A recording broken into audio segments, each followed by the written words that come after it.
Well, I think I'm going to go ahead and call it a day. Unfortunately, water's been filling out here for about 4 hours and still have a long ways to go, so I guess I won't get the waterfall back working before it gets dark, darn it. But it's beginning to look a little bit better again. Hate to have to start all over, but it happens. Had a lot of fish in there that I had for several years, but we'll get some new babies and start all over. And it'll be nice to sit out here. In fact, I forgot how nice it is to hear that sound of the water. Can you hear it? Okay. I hear cars going down the street, but this is where I like to come out at the end of the day, sit over there on the dock, and just relax listening to the water. Get my thoughts and stuff together, and get ready for the challenges of a new day. Whew. So, if we are to believe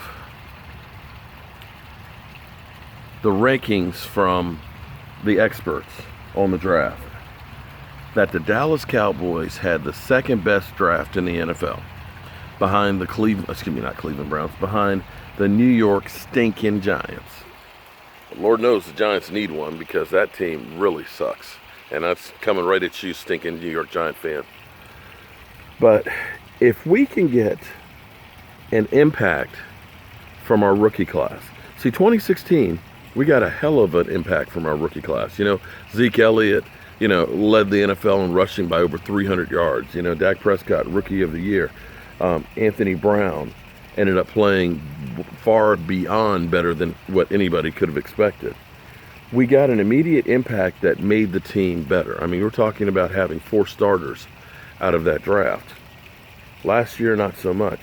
But if we can get an impact from our guard, from Vander Esch, and wide receivers, we could be a team to reckon with. If that offensive line can get anywhere near where it was in 2016, I'm ecstatic. But now, forgive me, I'm a little dirty here. I always get knee deep in my work. If our defense can do one thing better than what they've done the last couple of years, it will be lights out. See, Vosh will point to, man, we were 8th in the NFL in yards given up, which is true. And I think we were 12th in points given up, which is also true. Now, we had bad stretches in there because we had 2 games that we were home that we scored 30 points and lost back-to-back, something that had never happened before in the NFL. Our defensive philosophy has been bend, don't break, okay? The offense, of course, is going to hold on to the ball because it's a ground control offense, which helps out the defense. I'm not disputing that. It's actually really, really great that happens. But the problem is, we've only gotten 21 turnovers last year.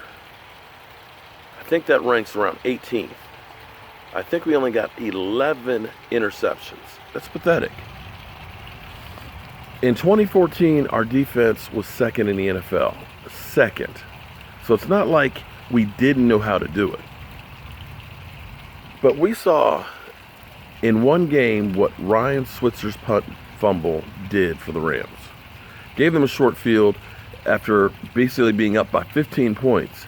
That turnover all of a sudden gave them the ball, short field, scored, before the half, and they come back, get the ball in the second half, have momentum, and end up beating us. Turnovers are game changers. And we need to get more of them. I'm hoping and praying that with Chris Richard that we go away from just the 8-yard cushion, the bend don't break philosophy, that we start getting a little bit more aggressive. If we can just get one more turnover per game, just one, guys, it's over with. That is the biggest key that we need to get from our defense. One more turnover per game. God, I hate this.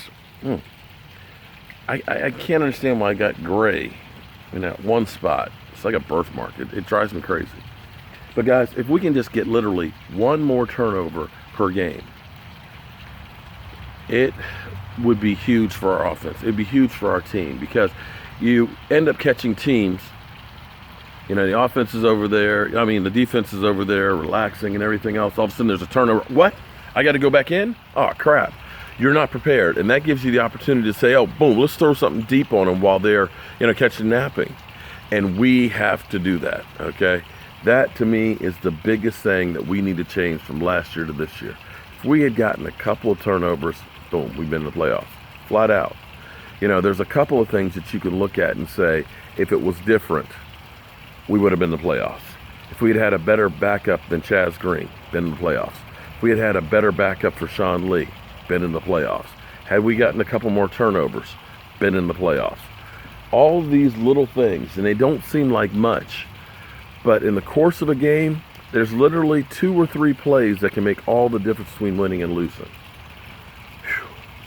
So, that being said, that's all I'm going to say about that. And I'm going to sit out here for a couple more minutes and then go in and take another shower. Yeah, I got cleaned up to watch All or Nothing and then decided, well, let me go ahead and get the pump hooked up just in case it fills up. And then started working on cleaning up some more of the leaves and the debris and everything else, because actually I want to get out here soon and be able to enjoy the nice weather before it gets real hot. So guys, I hope you had a great weekend. I hope it was productive for you, and I hope you're thinking about our Dallas Cowboys. I'm Mark Holmes, and over there is Michael Anthony Crittenden. And for some reason he's awful clean.